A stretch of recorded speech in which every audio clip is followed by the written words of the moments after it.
Hello everyone, आज हम start करेंगे CTET previous year question paper 2021 जो क्लास 6 से लेकर 8 तक है। पेपर 2 का सीटीपी करेंगे। क्वेश्चन नंबर 1, विकास के किस चरण में बहुत से हार्मोन संबंधी परिवर्तन होते हैं तथा अपनी पहचान की सक्रिय खोज पर बल देता है। आपको बताना है कि विकास के जो चरण हैं उनमें सबसे ज़्यादा जो हमारे हार्मोन चेंजेस होते हैं वो कौन सी स्टेज में जाके होते हैं और बच्चा अपनी पहचान की खोज करने लगता है कि मैं कौन हूँ, क्या है। तो ये कौन सी स्टेज में होंगे? शिशुअवस्था में, प्रारंभिक में बाल्यावस्था में, या माध्यमिक बाल्यावस्था में, या किशोरावस्था में। देखो, हार्मोन चेंजेस और अपनी पहचान के लिए सक्रिय खोज ये होगी किशोरावस्था में। ऑप्शन 1 करेक्ट हो जाएगा। आते क्वेश्चन नंबर 2 पे, कथन और तर्क वाला है। भाषा विकास केवल शिशुअवस्था के दौरान होती है और इसलिए केवल शिशुअवस्था तक ही उपयुक्त उद्दीपन प्रदान करना चाहिए। इनका कहने का मतलब ये है कि जो हमारी भाषा है, जो हमारी लैंग्वेज है, वो सिर्फ हम शिशुअवस्था तक ही उसको सीख सकते हैं। उसका विकास सिर्फ शिशुअवस्था की हो सकता है, उससे आगे नहीं होगा।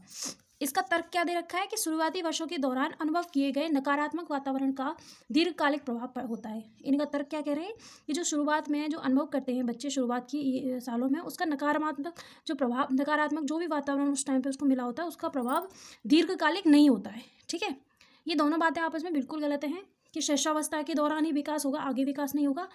और ये वाली बात ठीक है कि शिशुअवस्था के दौरान विकास थोड़ा तेजी से होता है, लेकिन ऐसा नहीं है कि सिर्फ तभी होगा। और जो शिशुअवस्था के दौरान जो प्रभाव हमारे ऊपर पड़ेगा वो लाइफ टाइम रहेगा, ऐसा नहीं है कि नहीं रहेगा। ठीक है, इसलिए दोनों कथन गलत हैं, तो ऑप्शन डी करेक्ट हो जाएगा। ए और आर दोनों गलत हैं। आते हैं क्वेश्चन नंबर 3 पर, विकास के विषय में कौन सा सही है बताना है। विकास की गति में व्यक्तिगत भिन्नताएं होती हैं। सही बात है कि विकास की जो गति होगी उसमें व्यक्तिगत भिन्नताएं आएंगी। जैसे आप किसी और मतलब आपको सीखने में थोड़ा टाइम लगेगा, या किसी और को सीखने में कोई बहुत जल्दी सीख लेगा, या मैं धीरे धीरे सीखूंगी।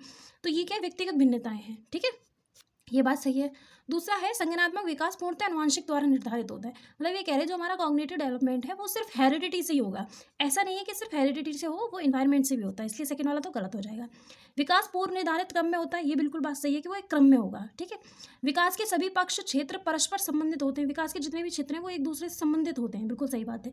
तो 1, 3rd और 4th ये करेक्ट हो जाएंगे, सेकंड वाला गलत है। तो 1, 3rd और 4th मतलब सी वाला ऑप्शन करेक्ट हो जाएगा। आते क्वेश्चन नंबर 4 पर, वे गणितीय प्रश्न जो परिकल्पनात्मक परिस्थितियों से संबंधित होते हैं और बीज गणितीय कथन आलेखित करते हैं प्रारंभिक पाठ्यचर्या का एक भाग है।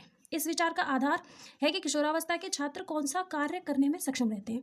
मतलब मैथ्स के कुछ सवाल ऐसे होते हैं जो काल्पनिक होते हैं, मतलब हम जैसे मान लेते हैं, जैसे हमने एक्स मान लिया, जैसे मानते हैं ना किसी डिजिट को एक्स मान के सॉल्व कर लो। तो ये जो चिंतन आता है मानने वाला, जो काल्पनिक सोच वाला जो चिंतन आता है, वो किशोरावस्था के छात्रों में कौन सा चिंतन कहते हैं। तो देखो, ये क्या है, मान लेना यानी काल्पनिक, तो काल्पनिक हो जाएगा अमूर्त चिंतन। ठीक है, मूर्त होता है जो चीज़ें सामने दिखाई दे रही हैं उनको मानना, और अमूर्त होता है जो चीज़ हमें दिखाई नहीं दे रही, जिसको हमने मान लिया, जो काल्पनिक है।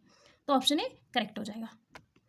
आते हैं क्वेश्चन नंबर 5 पर, प्याजे के अनुसार इनमें से कौन से 4 तत्व विकास को प्रभावित करते हैं। प्याजे के अनुसार बताना है कि कौन से 4 तत्व प्रभावित करते हैं। तो देखो, प्याजे के अनुसार है परिपक्वता, क्रियाशीलता, सामाजिक अनुभव और संतुलितता। ये है चारों प्याजे के अनुसार, ये करेक्ट हो जाएगा। आते हैं क्वेश्चन नंबर 6 पर, लेबायविस्की व जीन प्याजे के सिद्धांत में मुख्य भेद क्या है। मतलब लेबायविस्की और प्याजे दोनों के सिद्धांत में मुख्य भेद क्या है, अंतर क्या बताना है।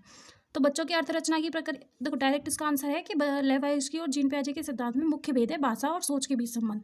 दोनों के में भाषा और सोच के बीच के संबंध में अंतर है। ठीक है, आते क्वेश्चन नंबर 7, वाइगोस्की का विश्वास था कि, देखो वाइगोस्की का नाम आएगा तो सहयोगात्मक सोशलाइजेशन, इस पर ज़्यादा ध्यान दिया जाएगा।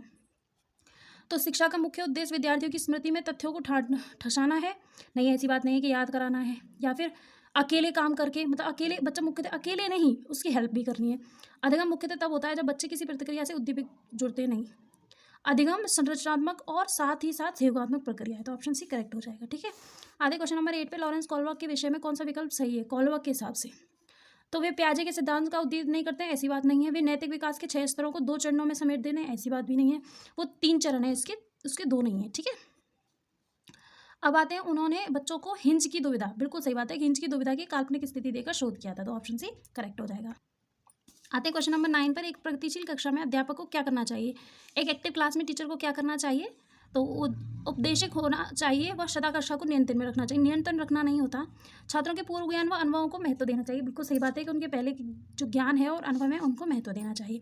केवल बाहरी उत्प्रेरणा पर बल देना चाहिए नहीं, इनर पे ज़्यादा देना चाहिए। ठीक है, छात्रों को आलोचनात्मक तरीके से सोचने पर प्रोत्साहित करना चाहिए। सही बात है। तो ऑप्शन इसका सेकंड वाला और फोर्थ वाला करेक्ट हो जाएगा, तो ये बी करेक्ट हो जाएगा। ठीक है, आते क्वेश्चन नंबर 10 पर। मूल्यांकन से क्या सूचित करना चाहिए? मूल्यांकन से क्या हमें बताना चाहिए, क्या सूचित करना चाहिए?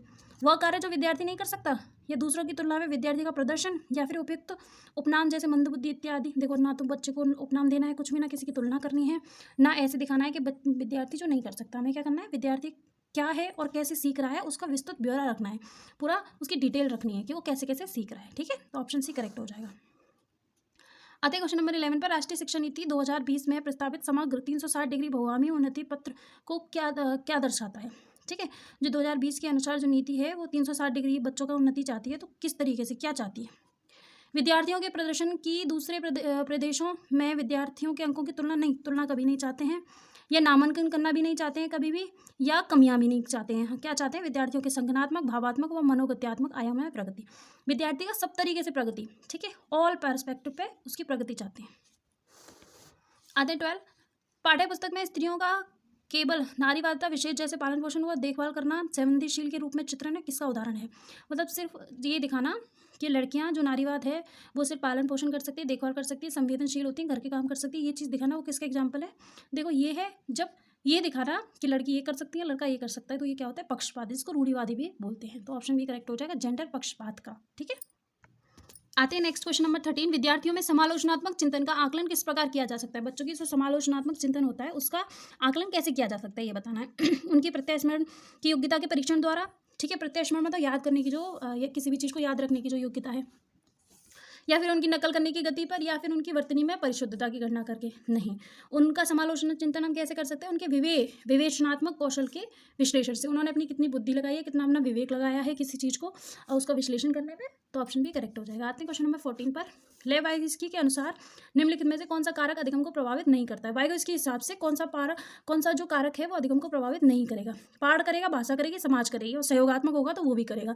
ऑप्शन ए गलत हो जाएगा वाइगोस्की के हिसाब से कि अनुक्रिया उद्दीमक संबंध। ठीक है, आते क्वेश्चन नंबर 15।